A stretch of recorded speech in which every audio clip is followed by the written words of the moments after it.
Donc voilà, on va procéder au démontage de l'embrayage anti-dribbling de mon premier moteur que je vais donc installer sur ce moteur-là que je viens de préparer et dont l'état est presque terminé.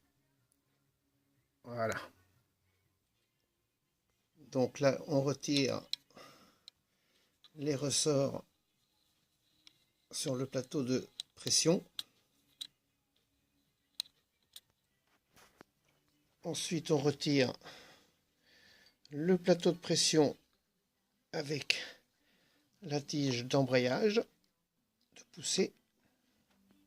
Et là, nous allons donc procéder à l'enlèvement des disques d'embrayage. Voilà, les disques sont retirés. On va pouvoir procéder aussi à l'enlèvement de la noix.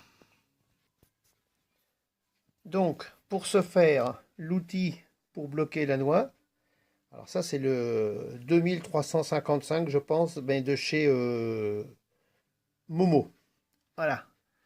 Donc voilà, la mise en place de l'outil afin de pouvoir bloquer la noix pour le desserrage.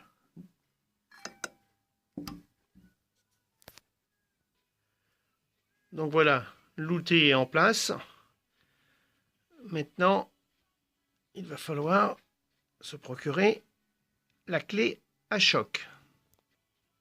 Donc pour ce faire, la clé à choc et la douille de 30.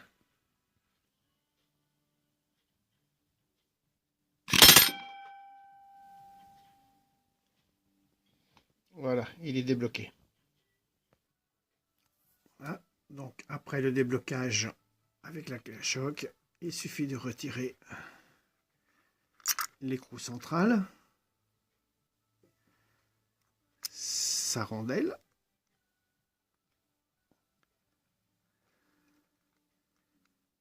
qui est ici. Voilà. Attention au concave et au convexe pour la remise en place.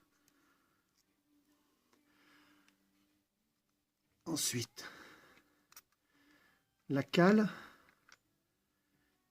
qu'on voit ici avec l'étoile de pression qui vient sur la noix, car derrière il y a les billes.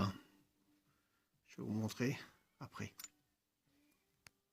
Donc là, on va retirer comme ceci. Elle a un sens, mais dans le bon sens. Après, on retire l'étoile. C'est pas facile de filmer. Et voilà, la fameuse étoile de pression qui va dans ce sens-là. Toujours pareil. Et là, par contre, je vais enlever la noix. Mais là, je vais arrêter de filmer parce que les billes vont tomber. Et je vous montre après.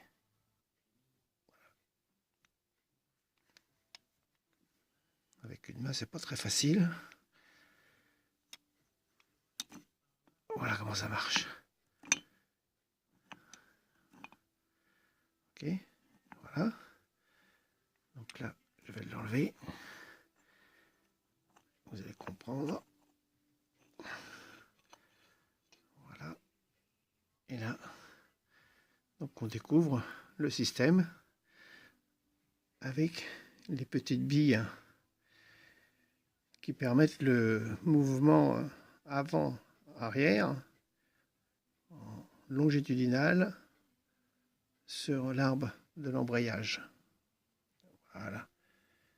Donc après, il restera à démonter la deuxième partie, c'est-à-dire la cloche d'embrayage, bien sûr.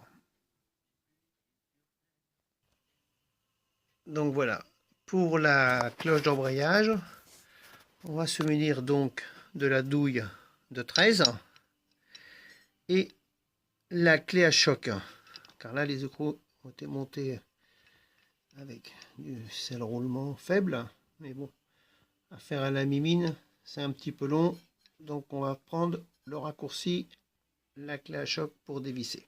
Voilà la situation.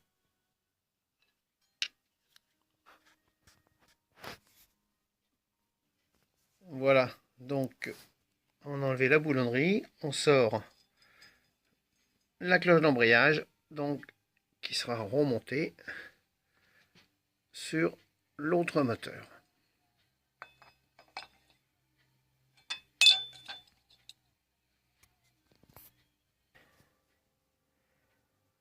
Nous allons donc procéder au remontage de la cloche d'embrayage.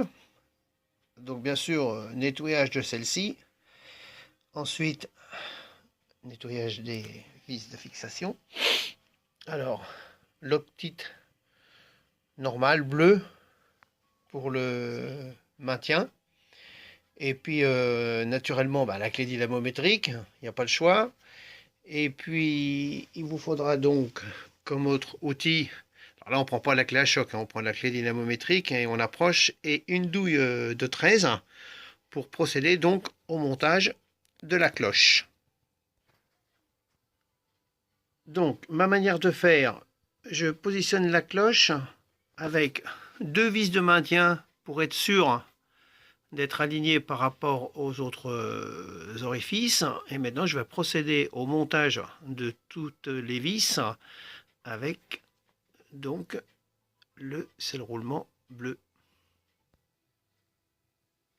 Donc en place maintenant la petite clé dynamométrique version junior, et on va donc procéder au serrage, donc au couple prescrit 3,5 kg. Voilà. Voilà, la cloche d'embrayage est en place. Les écrous ont été, les vis ont été serrées au couple prescrit 3,5 kg. Et comme vous remarquerez, il y a des petites traces de marqueurs jaunes. Donc ça, c'est pour si jamais il y avait à démonter entre deux manches. S'il y avait un problème, on voit tout de suite en enlevant l'embrayage si jamais c'est la cloche qui est dévissée ou autre chose. C'est des petites astuces, mais quand on marque tout, déjà de visu, on peut voir s'il y a un défaut. Bon, peut-être maniaque, mais au moins ça sert. Donc pour le remontage, bien vérifier que toutes les billes sont en place afin de présenter la noix dans le logement et qu'il ne manque rien. Mission un peu délicate, il vaut mieux regarder en deux fois. Voilà, l'ensemble est remonté. On va donc procéder maintenant au serrage de l'écrou central. Donc couple prescrit, excusez-moi, donc 19 kg. Voilà, montage maison avec l'outil pour pouvoir bloquer l'écrou, car tout seul, c'est pas très facile. Donc petite ruse avec un long manche bloqué avec la cale en bois. Voilà, on va procéder donc au serrage. Voilà donc, opération embrayage anti-dribbling terminée. Tout est remonté. Il ne reste plus qu'à mettre le couvercle de protection. Voilà pour le tuto. A plus, bonne nuit à tous. Le prochain, ça sera pour la distribution. Comme vous voyez, c'est tout nu. Donc, je vous ferai un petit tuto sur la distribution, le calage, le remontage, les tensions, enfin tout ce qui va bien avec, pour que vous puissiez la faire vous-même. Voilà. Bonne notte, ciao.